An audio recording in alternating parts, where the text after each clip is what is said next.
I stood frozen at my kitchen window, watching in shock as my sister-in-law, Amanda, destroyed the garden I had cared for over 5 years. She stomped on my special roses with her fancy boots and ripped out the wisteria vines that had been there for over 100 years.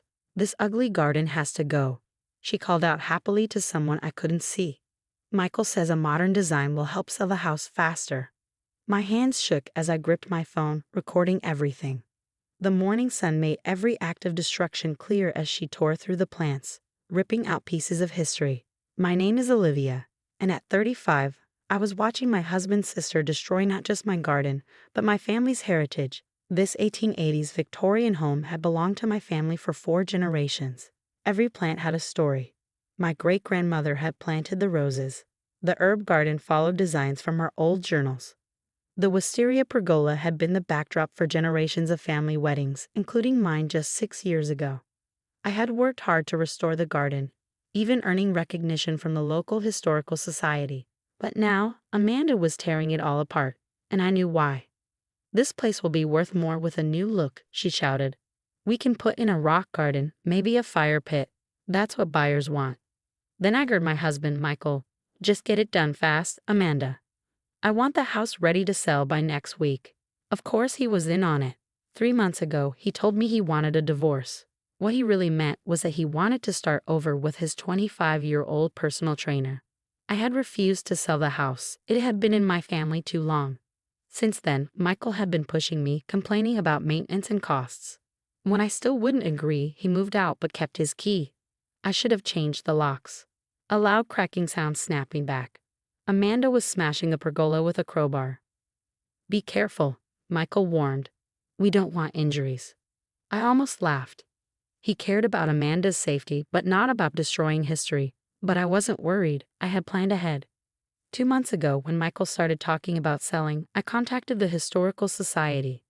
Thanks to my restoration work, the garden was already in their records, but I took it further. With their help, I got the house and garden protected as historical landmarks. That protection order was finalized last week. Michael and Amanda didn't know yet. They were too busy destroying things to notice the official letter on the kitchen counter still unopened. I kept recording as Amanda kicked over my herb garden. "This is better than therapy," she laughed. "You should have left her years ago, Michael. Who cares about dead plants and old memories?" Michael didn't respond, but I saw him shift uncomfortably. He never understood my love for this place. To him, it was just a house to sell. This garden had survived wars, economic crises, and storms. It wasn't going to be erased so easily. My phone buzzed. A text from Eleanor, the head of the Historical Society. "Got your message. Police and preservation officer on their way. Hold tight." I smiled and kept filming as Amanda dragged her crowbar toward the old stone wall. "This ugly wall has to go too," she said, raising the tool. Then I heard sirens. Michael and Amanda froze, finally noticing me at the window. I waved and held up my phone, showing them I had recorded everything. "What did you do?" Michael demanded as police cars arrived. I picked up the unopened letter from the counter, the Historical Society's seal clearly visible. "I protected what's mine," I said calmly, stepping outside to greet the officers. Amanda's face, when she realized she had just destroyed a protected historical site on camera, was almost worth the pain of watching my garden get torn apart. Almost. The next few hours unfolded like a carefully choreographed dance. Police officers photographed the damage while the preservation official, Dr. Marcus Chen, documented every destroyed plant and structure. Amanda's crowbar was bagged as evidence, her designer boots now muddy and ruined as she stood sullenly by the patrol car. "This wisteria was over 100 years old," Dr. Chen said, examining the torn vines. "The variety isn't even available anymore. This is a significant loss to our historical botanical record." Michael paced by the gate, running his hands through his hair. "This is ridiculous," he protested. "It's just a garden. I'm a co-owner of this property. I have the right to make improvements." Actually, Eleanor from the Historical Society stepped forward. "You don't. This entire property, including the gardens, received protected status last week. Any alterations require approval from the Preservation Board." She held up a thick folder. "The documentation shows these gardens are a living museum of Victorian horticultural practices." I watched as the reality of their situation slowly dawned on my husband and his sister. The smug superiority that had fueled their destruction crumbled under the weight of official documentation and legal consequences. "You can't be serious," Amanda scoffed, but her voice wavered. "They're just plants." These just plants represent one of the best preserved examples of 19th century garden design in the state, Eleanor continued. Mrs. Harrison's restoration work has been featured in historical journals. The property's protected status means any willful destruction is a criminal offense. I saw Michael's face pale as a detective approached him. This wasn't going according to his plan. He'd expected to bully me into selling, clear the property, and walk away with a quick profit. Instead, he was facing criminal charges and hefty restoration fines. "The Historical Society will be pressing charges," Eleanor announced, her voice firm. "The documented damage to protected historical features is extensive. We'll need a full assessment to determine the restoration costs." Amanda burst into tears, her usual manipulation tactic. "I was just trying to help my brother. Olivia's being spiteful, trying to ruin our lives over some stupid flowers." But her tears held no power here. The preservation officer continued photographing the destruction, focusing on the damaged pergola and the heritage roses that had been trampled beyond recovery. "These roses," I said quietly, "were featured in the Botanical Register of 1837. The original plants came over from England with my great-grandmother. They survived 2 world wars, the Great Depression, and countless storms." I turned to Michael. "But they couldn't survive your selfishness." A police officer approached with forms detailing the charges: willful destruction of protected historical property, trespassing, vandalism. Michael's hands shook as he read through them. "Olivia," he pleaded, "we can work this out. I'll replant everything. We can fix this." I shook my head. "Some things can't be fixed, Michael. Like trust, once these plants are destroyed, you can't just replace them. They're gone forever." Eleanor placed a comforting hand on my shoulder before addressing the officers. "We'll need to document everything for the restoration assessment. Some of these plant varieties are irreplaceable. We'll have to source similar heritage specimens from botanical gardens."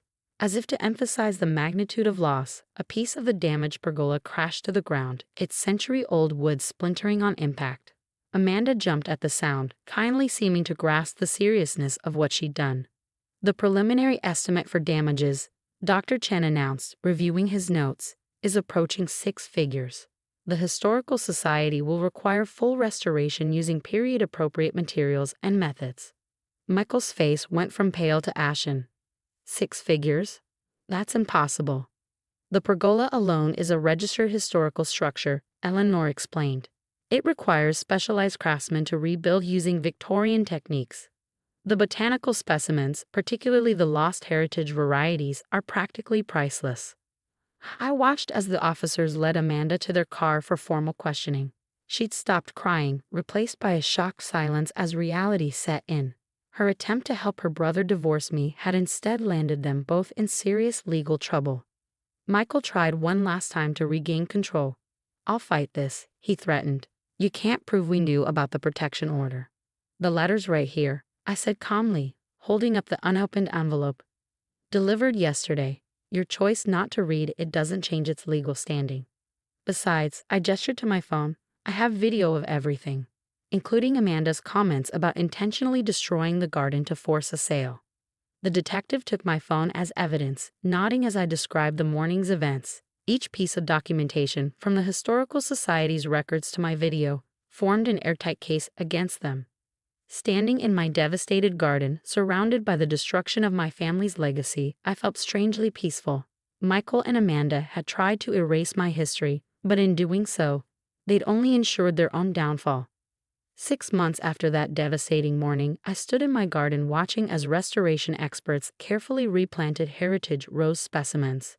The Historical Society had helped source them from botanical gardens across the country, each one chosen to match the destroyed varieties as closely as possible. The pergola had been masterfully rebuilt by a craftsman specializing in Victorian structures, using traditional techniques and materials.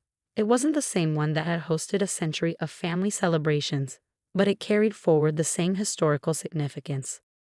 Michael and Amanda's legal troubles piled up fast. Destroying protected historical property was a serious crime, and they were facing huge fines.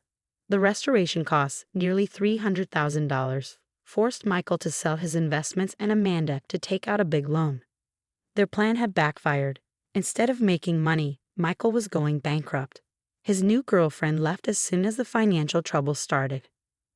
The herb garden now matches your great-grandmother's original design perfectly, Eleanor said, standing beside me at the restored stone wall. The Historical Society loves how authentic it looks.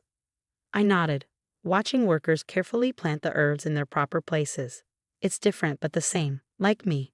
Losing my garden had changed me, but not in the way Michael and Amanda had hoped.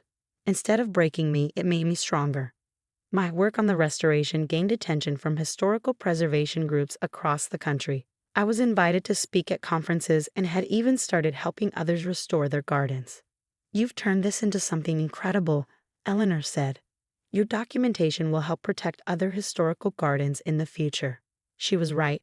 I had recorded every step of the process, creating a valuable resource for others. My great-grandmother's gardening journals, once just family keepsakes, were now part of a larger historical record. Amanda had tried to contact me several times, at first angry, then apologetic as she realized the full consequences of her actions. I ignored her calls. Some things, once ruined, can't be repaired. Michael's divorce plan had also failed.